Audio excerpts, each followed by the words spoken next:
Hello students, this is Disha Shah and welcome to my YouTube channel. As you all know that here I teach quantitative aptitude and logical reasoning. So if you are preparing for any competitive exam, then this platform, this video is for you. This is the seventh module of the topic time, speed and distance, and in this module we are going to learn we are going to learn the concept of those questions which are related to boat. तो boat related questions के हम concept करेंगे, formula discuss करेंगे and also we'll solve some basic level questions of the topic time, distance and speed. तो first let me share the screen with you. ठीक है. So before you go to this video of class 7, this is class 7, I request all of you to please go through all these previous lectures of the topic time, distance and speed. Okay, so here we will understand first the concept of boat and stream. Okay, now we know कि boat जो होती है वो lake में आपको दिखती है. You can see the boat in river, ocean, sea, everywhere. Now the difference between lake and river. सबसे बड़ा डिफरेंस लेक और रिवर में ये होता है कि in the lake the water is still and in the river the water is flowing. तो नदी का जो पानी होता है ना उसमें करंट होता है, एक बहाव होता है, वो पानी फ्लो होता है. लेक में अगर आप ऐसे एक बोट रखे हो तो वो बोट 2 दिन के बाद आपको उधर ही दिखेगी क्योंकि वो खुद से कहीं चली नहीं जाएगी because there is no current in the water. तो अगर लेक में अगर आपको बोट चलाना है तो बकायदा आपको बोट चलाना पड़ेगा, mechanically, electrically, in what ever way, but आपको बोट चलाना पड़ेगा. तो इस केस में जो बोट का स्पीड बनेगा उसको हम बोलेंगे speed of boat in still water. Speed of boat in still water, क्योंकि इसमें जो बोट का स्पीड होगा that has no external factors on it. मतलब हम जिस हिसाब से चलाएंगे उसी के हिसाब से बोट चलेगा. ठीक है, इसको हम रिप्रेजेंट करेंगे एस बी से. S B means speed of boat. ठीक है, चलिए. नाउ रिवर में अगर ऐसे सपोज मैंने एक बोट रख दी, सो 5 मिनट के बाद ये बोट आपको नीचे कहीं दिखेगी. करेक्ट, क्योंकि रिवर में अगर आपको बोट चलानी है तो एक्चुअली में नहीं चलाओगे तो भी ठीक है, वो पानी के साथ साथ नीचे चली जाएगी because there is a current in the water. That उसको हम नाम देंगे S S. S S means speed of stream. You can call it as speed of stream, speed of water, current of water, flow of water, कुछ भी बोलो, इसका ये मतलब है एस एस, यानी कि पानी का स्पीड. ठीक है.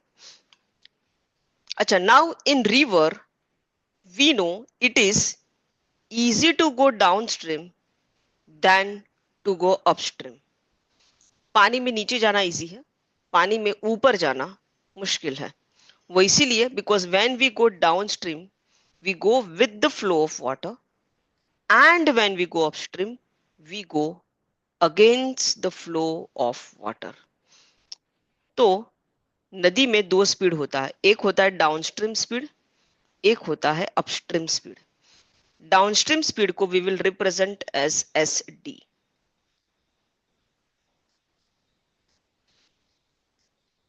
एंड अपस्ट्रीम स्पीड को हम रिप्रेजेंट करेंगे S S U. Perfect. So in this chapter there are 4 different type of speed. One is speed of boat in still water, जिसको हम एस बी बोलेंगे. स्पीड ऑफ स्ट्रीम यानी कि पानी का speed, that is S S. When you are going downstream, so you have to consider SD, that is downstream speed. And when you are going upstream in the river, you have to consider the speed as SU, which is upstream speed. Now let's understand कि ये चारों speed के बीच में एक relation है और चारों speed का अपना एक फॉर्मूला है. Now what is downstream speed? As I told you that in a river it is easy to go downstream than to go upstream because when we go downstream we go with the flow of water. तो जब हम river में नीचे की ओर जा रहे होते तो बोट का तो अपना एक स्पीड है ही जो हम चला रहे हैं, प्लस पानी भी हेल्प करता है नीचे जाने में. सो कैन आई से downstream speed is nothing but speed of boat plus speed of stream. whereas upstream speed क्या होगा, since we are going against the flow of water, can I say upstream speed is boat का speed minus पानी का speed. So it is speed of boat minus speed of stream. Yes or no? Perfect. चलिए now suppose this is our equation 1, this is our equation 2. अगर हम 1 plus 2 करें तो क्या मिलेगा? 1 plus 2 करेंगे तो can I say we will get SD plus SU is equal to, ये कैंसिल हो जाएगा, so it is 2 into SB. So from this can I say SB is equal to SD plus SU का half. Similarly if we'll do 1 minus 2, अगर हम 1 minus 2 करें तो हम ये डिराइव कर सकते हैं कि SS is nothing but SD minus SU का हाफ. तो यहां से हमें और दो फॉर्मूला मिल गया. In total, this is the list of formulae for the topic boat. Write down all this formula. Video को पोस्ट करें और ये चारों के चारों फॉर्मूला लिख लीजिए और ये फॉर्मूला आपको लर्न बाय हार्ट. ठीक है.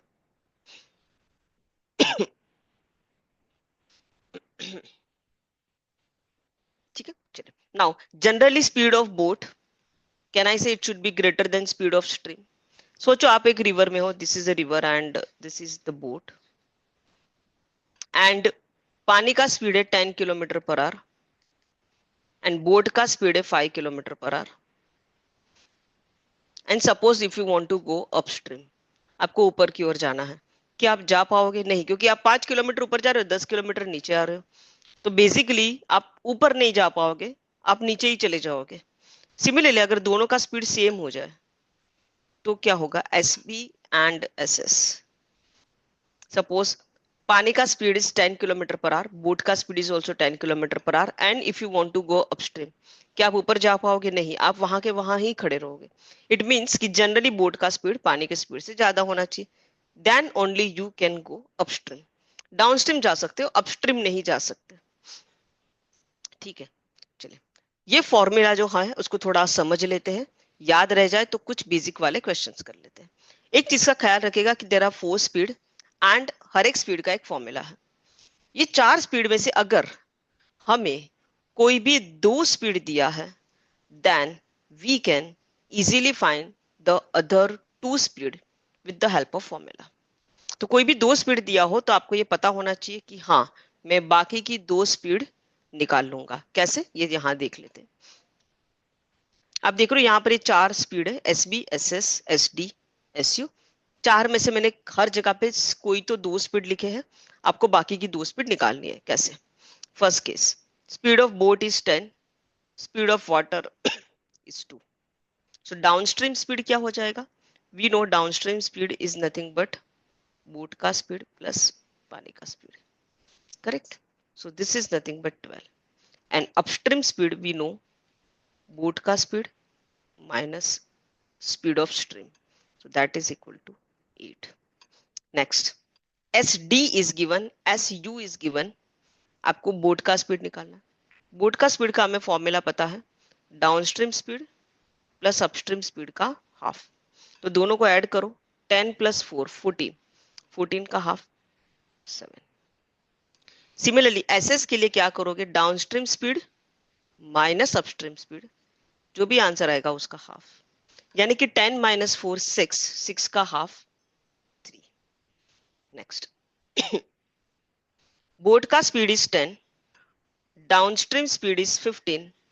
सो can I say speed of stream is nothing but downstream speed minus boat का स्पीड. तो स्पीड ऑफ स्ट्रीम आ जाएगा 5, ताकि 10 प्लस 5 मिला के 15 हो जाए. And what about upstream speed? Upstream speed is nothing but boat का speed minus water का speed, so that is equal to 5. Next, boat का speed is given, upstream speed is given. ठीक है. तो बोट का स्पीड है 10 and upstream का speed है 2, यानी कि पानी का स्पीड होगा 8. So that 10 minus 8 will give you 2. And what about SD? SD is 10 plus 8. That is 18. Next. Downstream speed is 16. Current का स्पीड इज 4, पानी का स्पीड इज 4, सो बोट का स्पीड हो जाएगा 12. बोट का स्पीड 12 और बोट का स्पीड 12 है, तो अपस्ट्रीम स्पीड क्या हो जाएगा? 12 minus 4, that is equal to 8. ठीक है, चलिए first question. A boat can travel with a speed of 3 km per hour in still water, so this is nothing but SB. If the speed of stream is 4 km per hour, so SS, this is given. Find the time taken by the boat to go 68 km downstream. तो boat को जाना है 68 kilometre downstream. Question है इसके लिए कितना time लगेगा. Time का formula is equal to distance upon speed, but क्योंकि हम डाउनस्ट्रीम जा रहे हैं, so we have to consider downstream speed. So it is 68. यहां से हम डाउनस्ट्रीम स्पीड निकाल लेंगे. Downstream speed is nothing but speed of boat plus speed of stream, that is equal to 13 plus 4.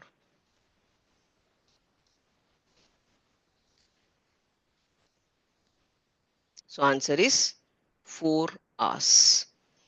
ठीक है. Next. A man rows a boat 18 kilometer in 4 hours downstream. यानी कि एक इंसान को डाउनस्ट्रीम जाने का to cover a distance of 18 kilometer, the man is taking 4 hours. इतना पढ़ के हमें तुरंत समझ में आना चाहिए कि यहां से हम डाउनस्ट्रीम का स्पीड निकाल सकते हैं. Correct. Next. And he returns upstream in 12 hours, यानी कि to cover a distance of 18 kilometre the person is taking 12 hours. From this we can find upstream speed.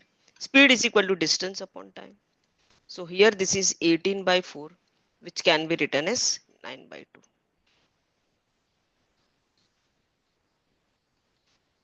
ठीक है, चलिए. हमें निकालना है speed of stream. Speed of stream क्या होता है? S D minus S U का half. 9 by 2 is nothing but 4.5. 3 by 2 is nothing but 1.5. So 4.5 minus 1.5 divided by 2. So it is 3 by 2 which is equal to 1.5 is the answer. So option B is the correct answer. Next. So with this we are through with our session number 7, our class number 7. In the next class, that is the last class of time, speed and distance, we will cover the exam level questions of the topic which is pertaining to boat. So till then, keep on practicing math. Thank you for watching the video. If you like the way I teach, then please subscribe to my channel and friends को share करें, और keep on practicing math because math is easy. Thank you.